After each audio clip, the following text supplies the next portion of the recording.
Hello friends, let's start thinking more into this topic of luck.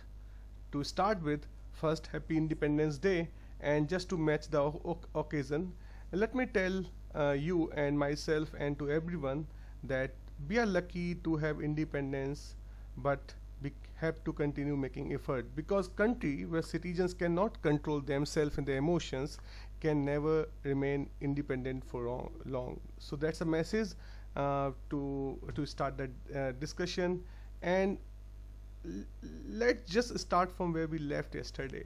So yesterday we discussed that if the luck is actually not being at a right place at a right point of time, but it is essentially a state of mind and how one view a event in their mind.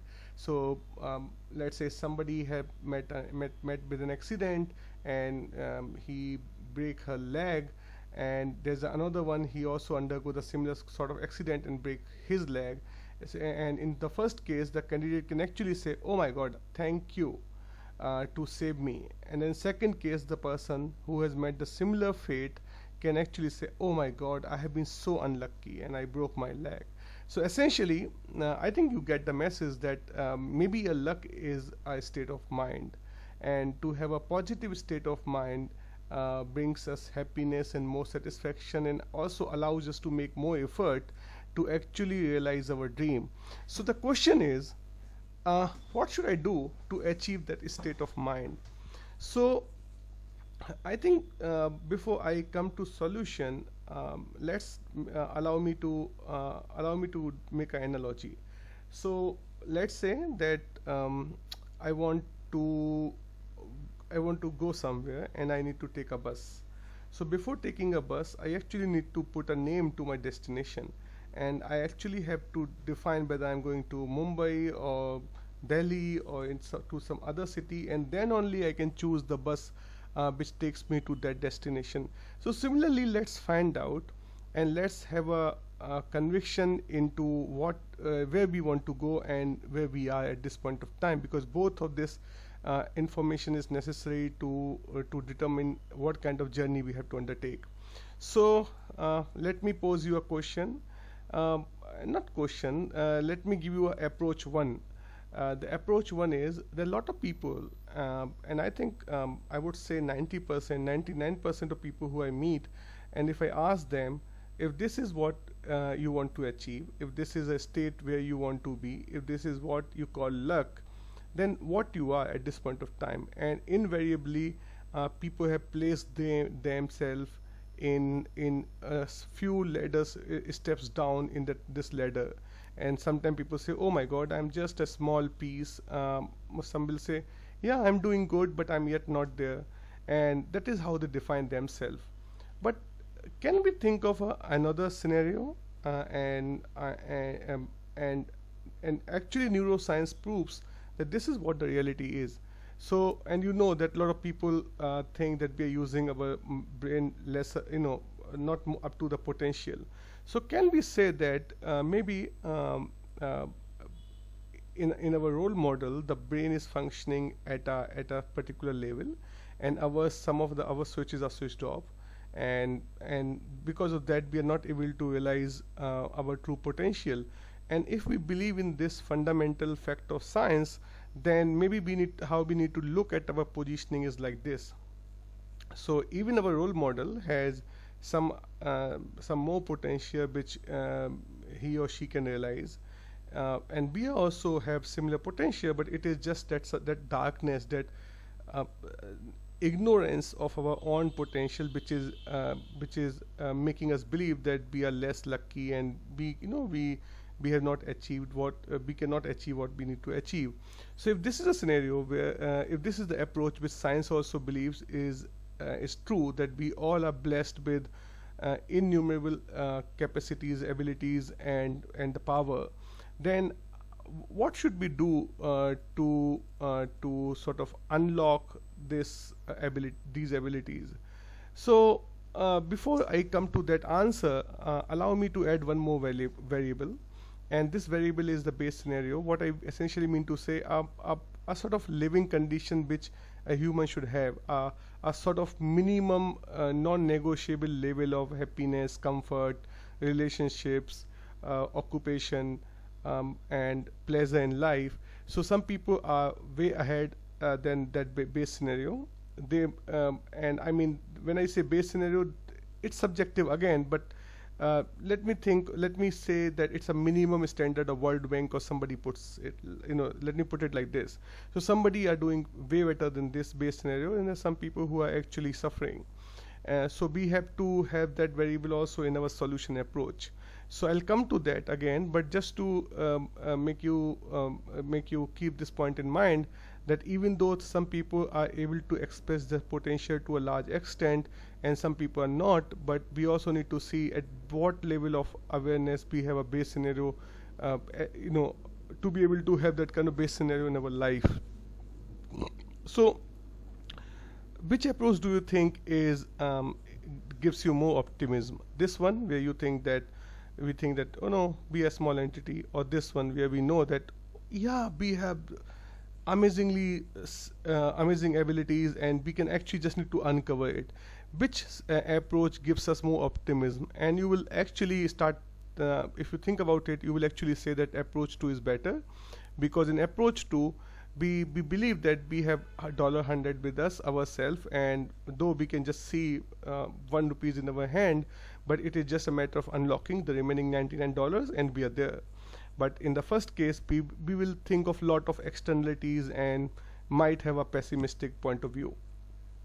So how do we unlock it? There's a very nice book, and I think you all should read it, about the luck factor, and they essentially say that to unlock that luck, we have 4 strategies. The first one is, and this is based on a huge set of research data and the findings from the author. And author has identified that though luck is luck to a large extent, but he's able to distill some of the fact which differentiate lucky people from unlucky people, and these are the main findings. So he says that lucky people take more chances, they show more often, they make effort, and because of that, because they cast the net wide, they're able to get more success. And to do that, one need to be open-minded, one need to go and meet people, one need to have a network of people who can bring luck to them. Then secondly, he says that lucky people tend to use their gut instinct more. They believe in the power of unconscious mind, and somehow they also believe in nurturing that instinct. So they do meditation, taking a break from the problem and then come back and attend the problem later.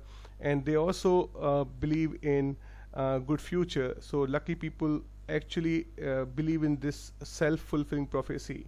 And so when they expect good future, they actually behave in a positive manner, which subsequently bring more positivity in their conversation, and the person with whom they're talking, whether it's during the date or during an interview, they also start reciprocating that positivity, and somehow it all comes up, they get success in whatever they're trying to do. And lucky people also turn their bad luck into good by always thinking that, oh my god, this could have been worse. They use this kind of counterfactual strategy to feel positive about any bad thing which happened in their life. They also sort of don't brood unnecessary over the bad luck. They are more optimistic in nature, and they believe that even in a short term they might think of some event as a bad luck, but they know for sure that in a long term things will turn out fine. So these are all this book you should read on, and I'm sure that you will find some more wisdom in there. But my fundamental where I felt I felt that I need to know more, that how do we actually start feeling all these things automatically? Just because some book tells me or some motivational speaker tells me to do this, can I ever achieve that state? And that is where our Eastern philosophy, our ancient literature come handy, because our forefather have said that to achieve a calm state of mind, we really need to have some sort of uh, uh, practice some sort of control renunciation in our day-to-day life. We have to be careful not to engage in unnecessary conversation which makes us negative. So we have to spend time with wise people, we have to read classic positive thoughts, we have to remember the goodness of our God, whosoever we believe in, and we just have to make sure that we have some handle on this negative spiral. So how do we not do the selfish thinking because by entertaining the positive thought? How do we actually get how do we actually control our emotion has also to do with what kind of things we are consuming in terms of food, in terms of what we are hearing, what we are seeing. So how do we actually reduce that consumption? So the practice they have given is like breath uppas, which is essentially a gradual and continuous enunciation of excess consumption. And then if we believe that we have been lucky in our life and have that sort of intoxicated attitude that no one is better than me, I am the richest person, I am a strongest person, I am from that big family, and all that kind of intoxication one can have, and we call it ego. So we just have to observe that it is yet we are yet to sort of experience our true potential, and there have been many people and in this world around, you can see that who have gone up and came down. So we just have to be mindful and observe this law of nature and get ourselves rid of that intoxication, and by doing that we can actually bring more and more luck and happiness and prosperity in our life. And then just because if we start believing in this theory that it is not that we have to get something out from the outside, we just have to uncover our ignorance, then it takes away this feeling of inadequacy. And just because it takes away the feeling of inadequacy, and we have this knowledge or that we are adequate, we are sufficient in ourselves, that brings a huge sense of gratitude in our heart, and that gratitude actually help us having joy with others, having friendship, getting into a friendship with people who are doing better than us instead of feeling jealous of them.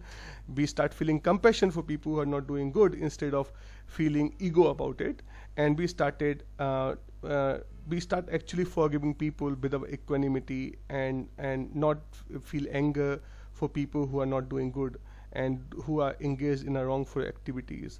And by doing all this thing, we stop activities which are bringing ignorance to us, and we start harnessing luck. So with this background information, this not background, I would say this is a fundamental piece of wisdom. I would like to highlight what exactly we need to do at for different people who are at that stage. So some people who are doing sufficiently enough and they have a basic standard of living and having having not to worry about day-to-day existential issues like food, water and all. I think we should just be feeling gratitude about whatever we have, and by continuously nourishing that attitude of gratitude, we can increase our luck in our life. But people who are suffering, they also need to count their blessings.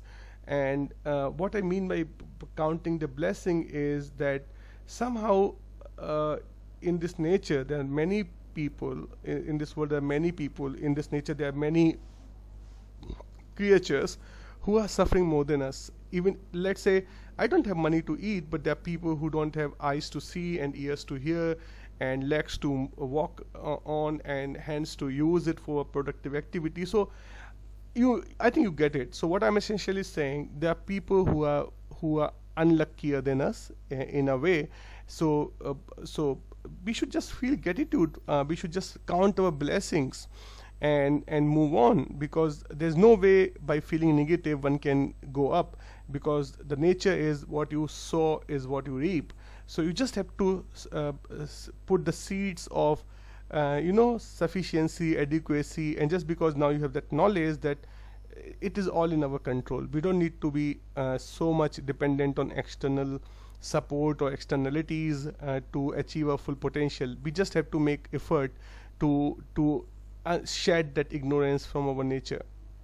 And then people who are doing good and they believe that this is what this is all they have got, I think they just need to be careful, because if they start feeling negative, the law of nature will bring them down. So at every point of time they have to make conscious effort to detox themselves from any kind of ego about money, power, fame, family, acquaintance, network, net worth. You just need to know that nothing is permanent, and they continuously need to see the reality as it is, and to do that they have to detoxify themselves, and the best way to do is by serving others, and by be mindful of how the nature functions.